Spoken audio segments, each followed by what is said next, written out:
इसलिए इसको शेख चिल्ली नहीं कहेंगे, क्योंकि अपने खुद की पर्याय को देख रहा है बिफोर टाइम।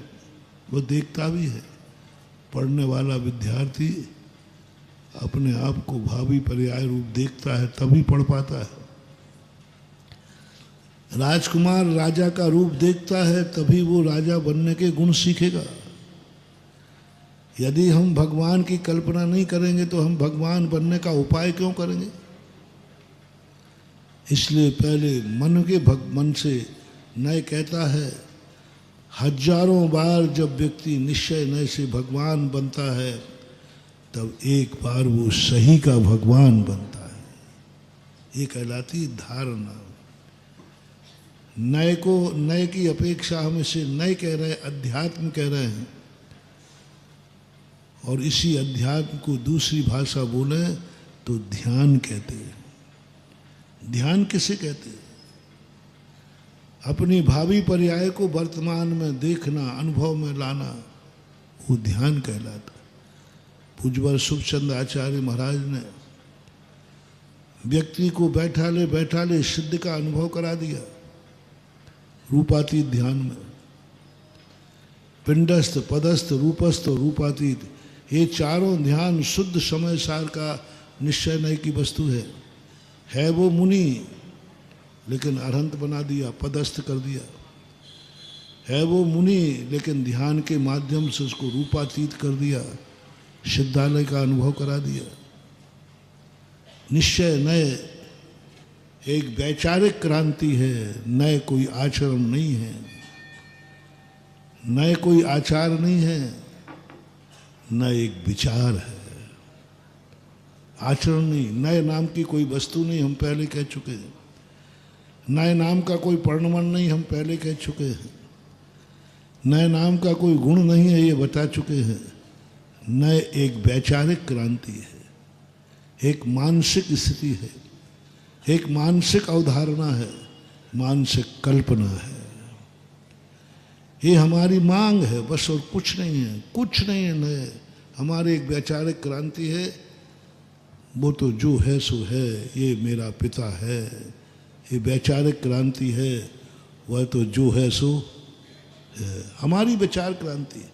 हमने संबंध बना लिया, वो पिता हो नहीं गया, वो तो जैसा था वैसा ही है। लेकिन संबंध जुड़ जाने से हमारा संबंध जुड़ गया, समझ में आ गया। संबंध जो होता है वह किसी गुण की पर्याय नहीं होता। संबंध जो है कोई द्रव्य नहीं होता, मात्र एक मानसिक बीमारी है संबंध।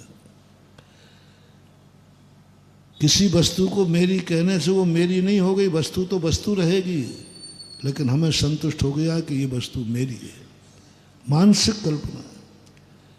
आज प्रातःकाल स्वाध्याय में बहुत बड़ी बात आई, तभी से मेरे दिमाग में घूम रहा है।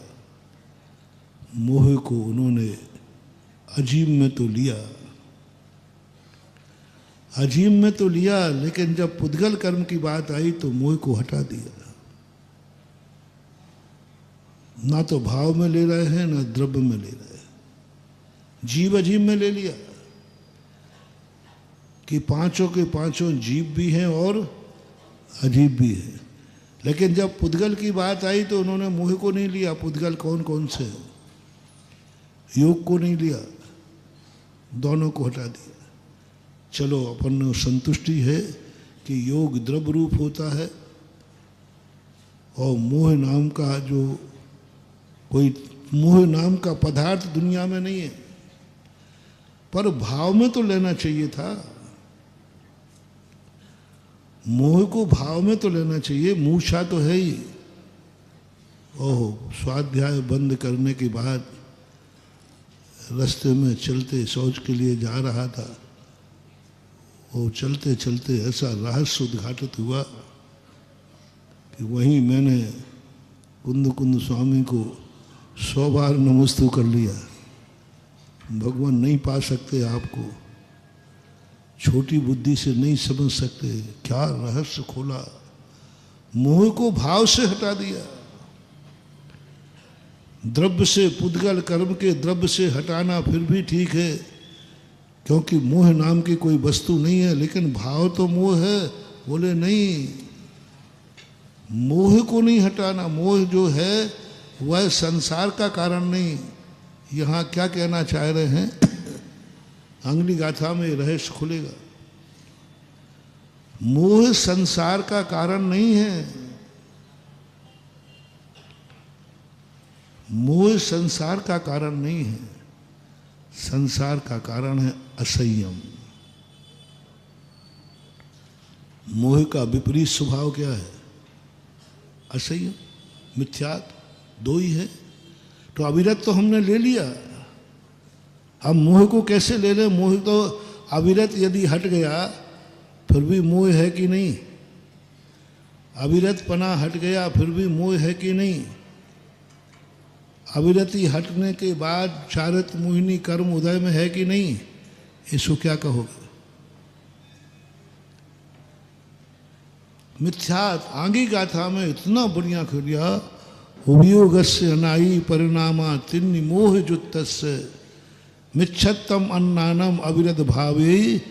वहां 3 कर दिए और कर दिया करो। मोह जुत्तस्य, मोह से युक्त मिथ्यात, मिथ्यात से युक्त मोह, अविरत से युक्त मोह, मोह से युक्त अविरति, अज्ञान से युक्त मोह, योग से अज्ञान से युक्त मोह, मोह अकेला।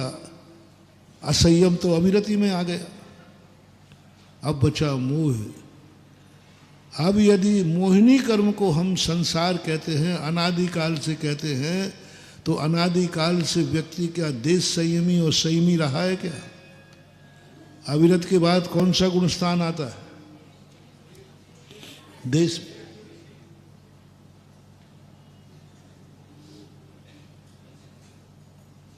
देश व्रत क्या अनादि निधन है? नहीं। संयम क्या अनादिकालीन है? है ही नहीं। तो वो मोहिनी अजीब तो है, अजीब तो है, क्योंकि वो सुख गुण को ढांक रहा है।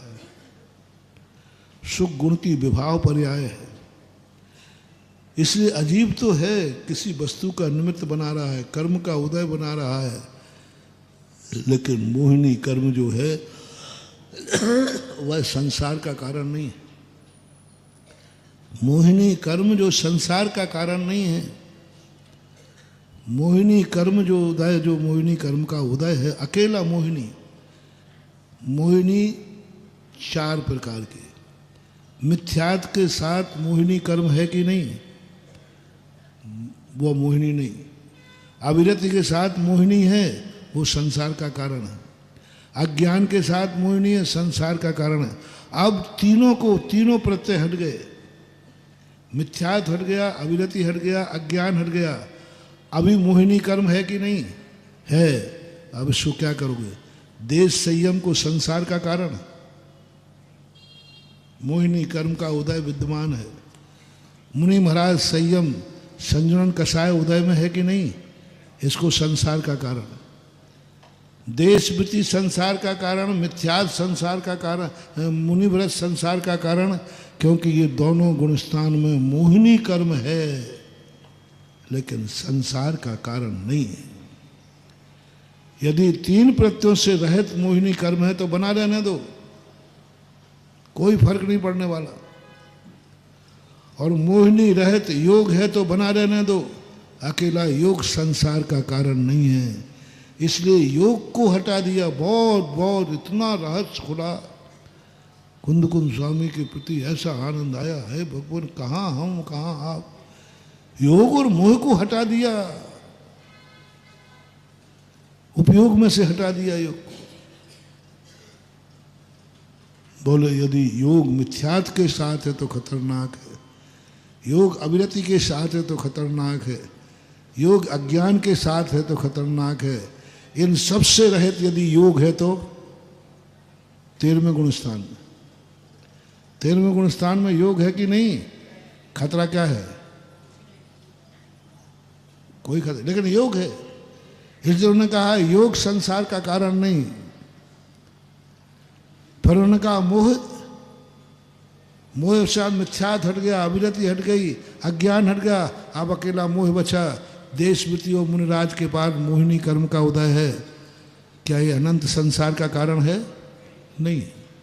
इसलिए उन्होंने यहाँ नहीं लिया, अगली गाथा में बहुत बड़ा रहा। तो इसी प्रकार से जो निश्चय की जो वस्तु स्वरूप व्यवस्था है बहुत कठिन है महानुभाव, और इतनी सरल है, इतनी सरल है। अध्यात्म इतना सरल है, इतना सरल है, इतना सरल है, जितनी सरल रेखा खींचना सरल है।